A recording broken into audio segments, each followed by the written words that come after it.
Assalamualaikum warahmatullahi wabarakatuh. Salam rahayu, rahayu, rahayu. Jumpa lagi dengan saya di channel New Edi Selner Tutorial. Di kesempatan kali ini ada kiriman dari salah satu sahabat subscriber. Kali ini kita akan unboxing. Beliau kalau nggak salah asal Bali dan ada titipan bungkusan dari beliau yaitu kopi asli Bali. Dan keterangan dari beliau ini sudah pernah diperbaiki sama teknisi sebelumnya dan IC RAM atau CPU itu pernah diganjal teman-teman, tapi hanya bertahan 2 hari lalu kembali mati atau kondisinya restart atau hang logo teman-teman. Oke, setelah kita unboxing kita coba untuk pengecekan terlebih dahulu. Perhatikan, saat saya koneksikan menggunakan USB doktor terlihat jelas ada nyala logo MI Android dan LCD nya pun bergaris ya teman-teman. Jadi ketika kita koneksikan menggunakan charger atau USB doktor hanya berkedip logo saja tapi tidak bisa dinyalakan menggunakan tombol power. Oke, kita akan coba untuk pembongkaran dan kita pengecekan.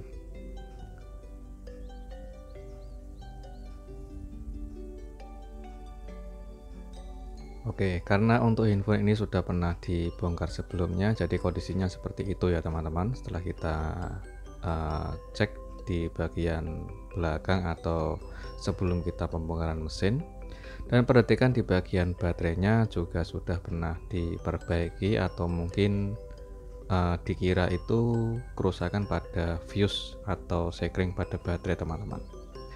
Oke, setelah kita pembongkaran mesin, perhatikan di bagian area IC RAM dan CPU nya. Betul kata beliau, pernah diganjal dan ganjalannya masih utuh ya teman-teman. Oke, untuk di bagian kamera sedikit agak kotor karena sudah pernah dibongkar sebelumnya. Dan untuk perbaikannya atau kerusakan pada handphone ini yaitu Xiaomi Mi 11. Untuk kerusakan bisa dibilang hanya hang logo atau mati total atau hanya restart teman-teman.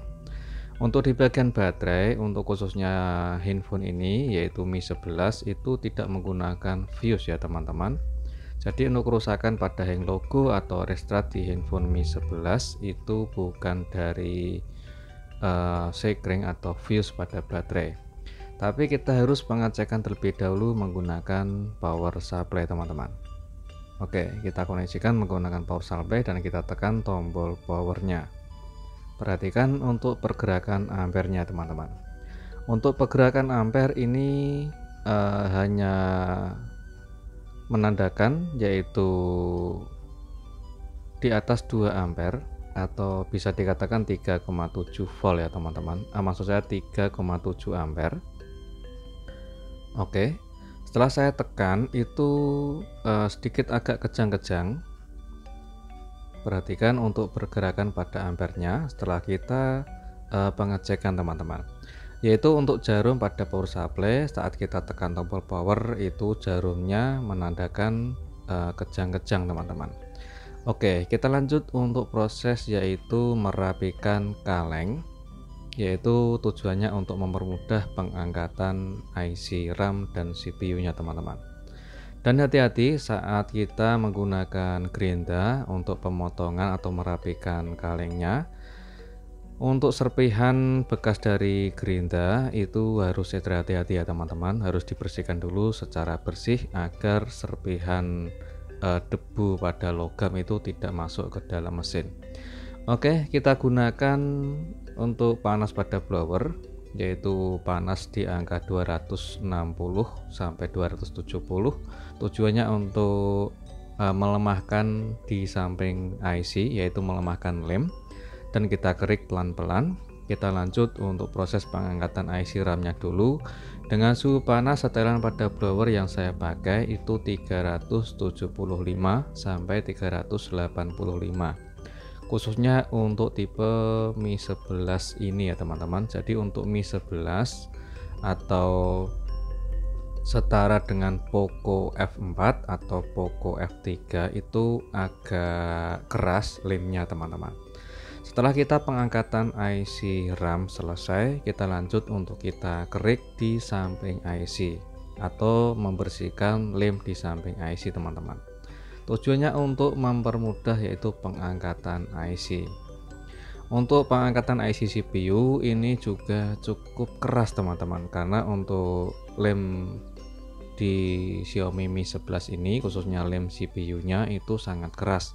Jadi harus ekstra hati-hati saat kita pengangkatan IC atau mencongkel IC-nya.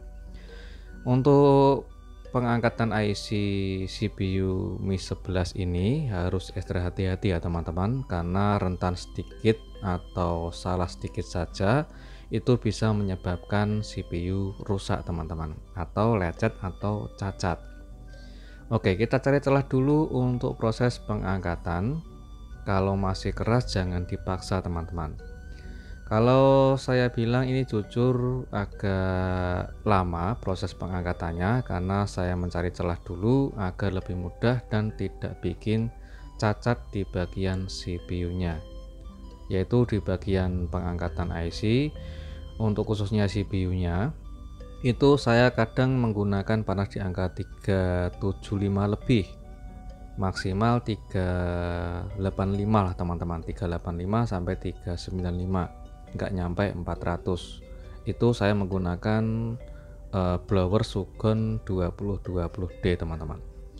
Oke, sedikit demi sedikit kita cari celah, karena agak keras untuk lemnya, jadi saya coba untuk pelan-pelan saja dan tidak memaksakan pengangkatan IC CPU-nya.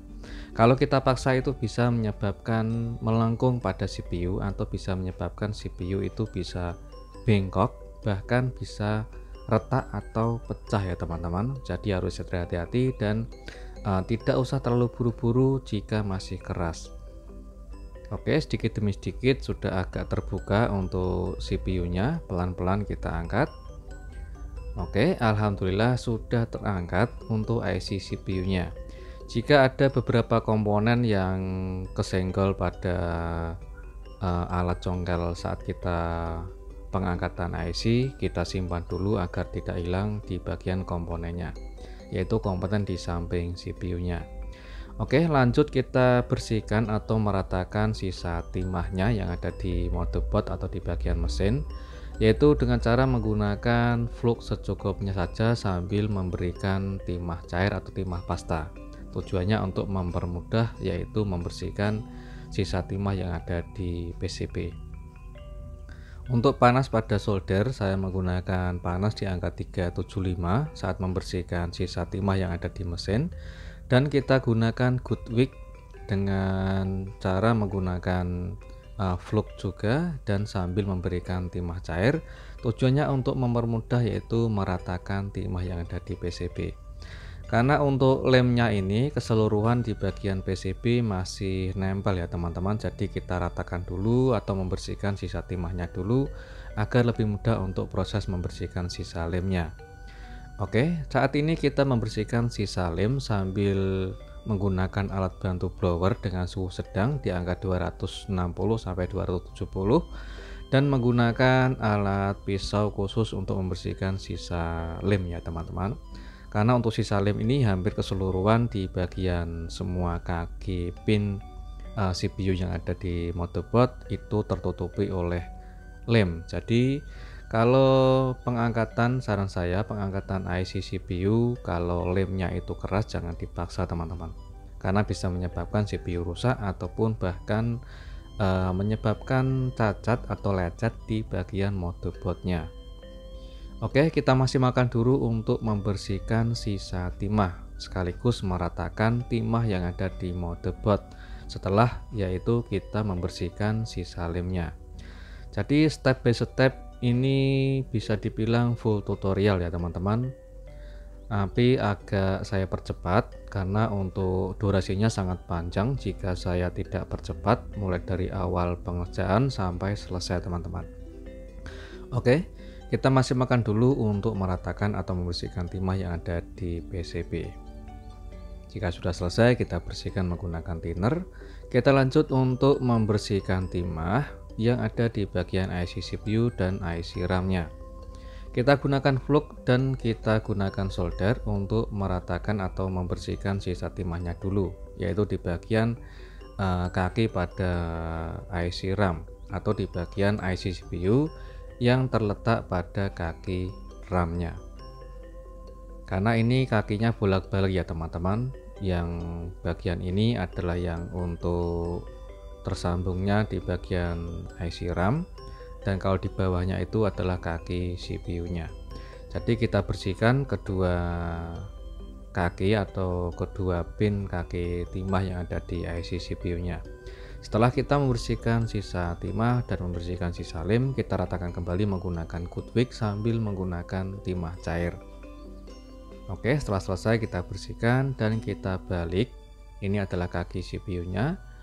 Untuk di bagian membersihkan sisa timah yang ada di IC CPU maupun IC RAM itu juga harus hati-hati. Gunakanlah ujung solder yang tidak kasar ya teman-teman, atau jangan yang tajam. Kalau tajam atau kasar itu nanti bisa menyebabkan lecet-lecet di bagian layar pada lapisan CPU-nya. Jadi gunakanlah ujung mata solder yang tidak runcing atau tidak tajam atau tidak kasar ya teman-teman. Jadi bisa diamplas dulu hingga halus dan menggunakan timah agar lebih mudah untuk proses membersihkan timah yang ada di bagian pin kaki CPU-nya. Oke, sambil memberikan flux dan juga timah cair sambil meratakan menggunakan Goodwick. Jika sudah selesai rata, kita bersihkan IC-nya menggunakan thinner. Oke, sudah selesai untuk kedua pin IC CPU-nya, dan sekarang kita bersihkan IC RAM-nya. Kita bersihkan seperti membersihkan IC CPU ya teman-teman, hampir sama atau bahkan persis untuk prosesnya. Kita ratakan menggunakan Goodwick dan sambil memberikan yaitu timah cair atau timah pasta. Kita pastikan agar bersih dan sama rata di bagian pin kaki IC-nya. Jika sudah bersih, kita bersihkan menggunakan thinner dan kita lanjut untuk memberikan timah kembali atau memberikan timah baru dengan cara metode seperti ini. Ini seringkali saya lakukan untuk mempermudah proses mencetak IC ya teman-teman, yaitu untuk memberikan timah ke semua titik pin IC CPU maupun IC RAM. Jadi memberikan timah apabila ada salah satu beberapa pin kaki IC yang belum mendapatkan timah, agar lebih mudah untuk kita cetak, kita berikan timah baru dengan cara metode seperti ini. Jika belum rata atau masih ada beberapa titik pin kaki yang belum mendapatkan timah, kita masih makan dulu untuk memberikan timah seperti ini, yaitu memberikan timah cair sambil memberikan flux secukupnya saja. Kita tekan halus menggunakan alat pisau dan sambil kita ratakan. Jika sudah selesai, kita bersihkan menggunakan thinner dan kita cek ulang teman-teman. Oke, jika sudah selesai, hasilnya seperti ini. Sudah clean dan bersih dan kita ratakan menggunakan timah baru. Sekarang kita proses untuk memberikan timah yang ada di IC RAM-nya. Seperti metode awal tadi, memberikan timah baru ke semua titik pin IC-nya ya teman-teman. Terlihat jelas agak kehitam-hitaman itu bertanda kalau pin kaki IC belum mendapatkan timah. Jadi kalau kita paksa menggunakan cetakan, itu nggak bakal bisa maksimal atau nggak bakal bisa nempel untuk mencetak IC-nya teman-teman. Jadi kita maksimalkan dulu untuk memberikan semua titik pin IC agar mendapatkan timah baru teman-teman. Oke, setelah kita memberikan timah baru, kita bersihkan dulu menggunakan thinner dan sudah clean, sudah semua rata untuk semua pin timahnya. Oke, kita lanjut untuk mencetak IC CPU-nya. Kita presisikan dulu untuk ke alat cetakan. Karena untuk Microsoft yang saya pakai itu tidak menggunakan lensa tambahan atau mikroskop dari bawaannya, tidak saya tambahin menggunakan lensa tambahan seperti lensa 0,7 atau 0,5 teman-teman. Jadi hanya lensa dari bawaan saja yang saya pakai, lalu saya sambungkan ke monitor teman-teman. Untuk mencetak IC CPU, jika ada kesalahan tadi seperti memori penuh saat saya merekam, itu mencetak IC menggunakan blower atau saat memberikan timah, itu ternyata memorinya habis teman-teman. Dan saya coba untuk maksimalkan dulu mencetak IC RAM dan IC CPU-nya. Jika sudah selesai, kita perhatikan untuk mencetaknya. Jika sudah terisi semua timah yang ada di IC CPU maupun IC RAM-nya, jika sudah selesai kita cetak, kita lanjut untuk membersihkan motherboard-nya. Jadi sebelum kita pasang IC RAM dan IC CPU, usahakan motherboard-nya benar-benar bersih, lalu kita berikan flux secukupnya saja. Dan jangan lupa untuk memberikan seperti pengaman kaleng. Tujuan saya hanya agar lebih bersih dan tidak kelihatan hangus atau kena panas pada blower teman-teman. Oke, kita bersihkan dulu untuk IC CPU-nya. Untuk titik letak posisi CPU-nya jangan sampai kebalik ya teman-teman. Jika sudah presisi, kita lanjut untuk pembloweran. Saat proses pemasangan IC CPU, itu saya menggunakan panas blower di angka 320 teman-teman.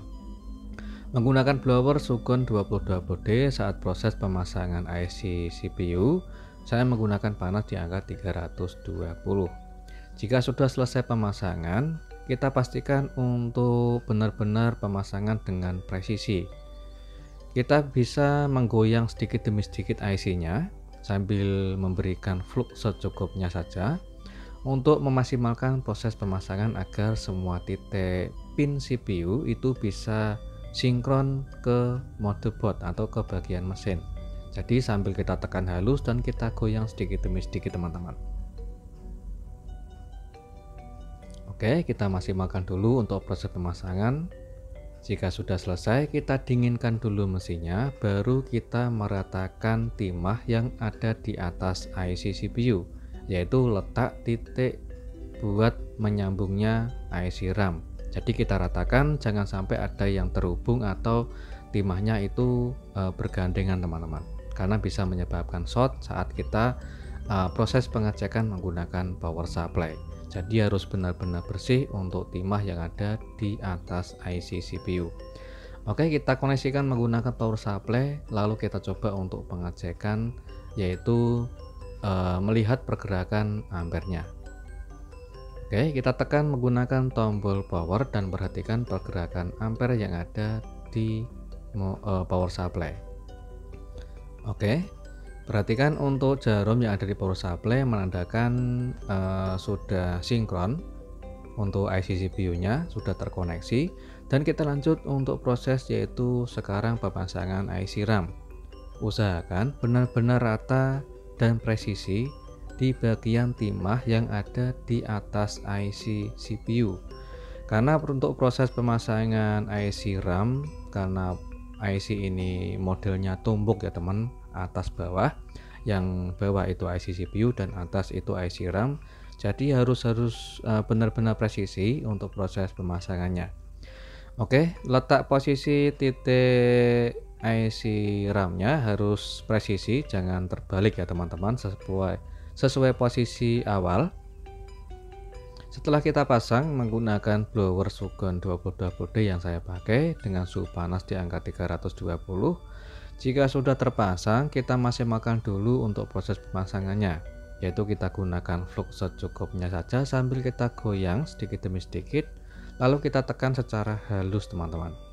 Tujuannya agar bisa nempel semua titik pin ke IC CPU-nya, yaitu untuk kedua IC itu harus benar-benar presisi untuk semua pin kaki agar kedua IC itu nempel dan nempel ke motherboard, atau semua pin kaki RAM IC CPU bisa nempel ke motherboardnya. Setelah terpasang untuk IC CPU dan IC RAM, kita lanjut untuk pengecekan ulang menggunakan power supply. Perhatikan Alhamdulillah sudah bisa turun ya teman-teman. Untuk pergerakan ampernya tidak kejang-kejang seperti awal tadi sebelum kita kerjakan. Jadi jika pergerakan ampere itu naik ke angka di bagian power supply itu 2 lebih, lalu jarumnya itu turun, itu menandakan semua IC atau kedua IC yaitu IC CPU dan IC RAM sudah terpasang dengan sempurna. Tinggal kita lanjut untuk pengecekan menggunakan baterai dan juga LCD. Oke, kita gunakan yaitu USB Doctor untuk mengetahui pergerakan ampere sekaligus untuk kita cek apakah handphone bisa menyala atau tidak teman-teman. Alhamdulillah sudah keluar logo baterai. Lalu kita coba tekan tombol power untuk menyalakan handphonenya, apakah handphone bisa menyala sampai menu atau tidak teman-teman. Alhamdulillah sudah loading di Xiaomi HyperOS. Kita tunggu sebentar dan sudah masuk menu, kita geserkan. Alhamdulillah masuk menu dan kita cek untuk pengecekan lebih detail. Oke, saya kasih kartu SIM card karena masih nempel SIM cardnya, dan kita cek untuk sinyalnya sudah keluar, sinyalnya 4G dan full. Kita lanjut untuk pengecekan yaitu setelan pada handphone ini atau tentang ponsel Mi 11 dengan kapasitas RAM 8 256 untuk internalnya. Jadi alhamdulillah untuk pengerjaannya step by step cukup lumayan lama. Kalau menurut saya untuk proses pengerjaan seperti ini harus ekstra hati-hati dan pelan-pelan saja, nggak usah terlalu buru-buru teman-teman.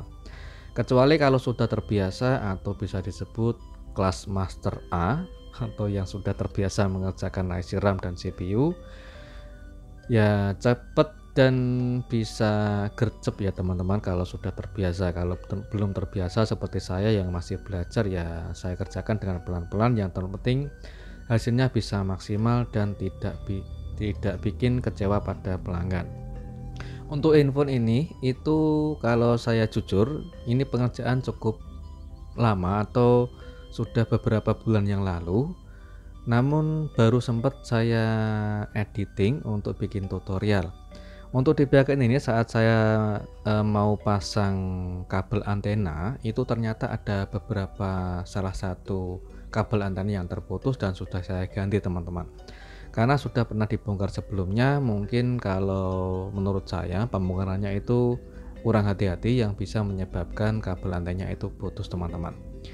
Jadi untuk perbaikan handphone ini itu sudah beberapa bulan yang lalu, dan beliau sudah saya konfirmasi, katanya belum ada dana atau mungkin belum punya waktu yang tepat untuk pengambilan handphone ini. Jadi mungkin kurang lebih sekitar 2 bulan belum ada konfirmasi untuk transaksi teman-teman. Jadi saya mohon untuk beliau yang punya handphone ini, jika berkenan, saya mohon untuk segera proses pembayaran atau transaksi agar bisa lebih cepat untuk pengiriman handphonenya. Dan saya juga mohon maaf bagi teman-teman yang sudah ngirim handphone atau servis handphone di tempat saya tapi belum kunjung jadi. Jika ada kerusakan yang sulit atau bahkan bekas servisan yang gagal yang agak rumit, saya mohon maaf dan saya mohon waktunya jika masih belum kelar dan juga masih banyak antrian teman-teman. Oke, gitu aja untuk tutorial kali ini, semoga selalu bermanfaat. Assalamualaikum warahmatullahi wabarakatuh.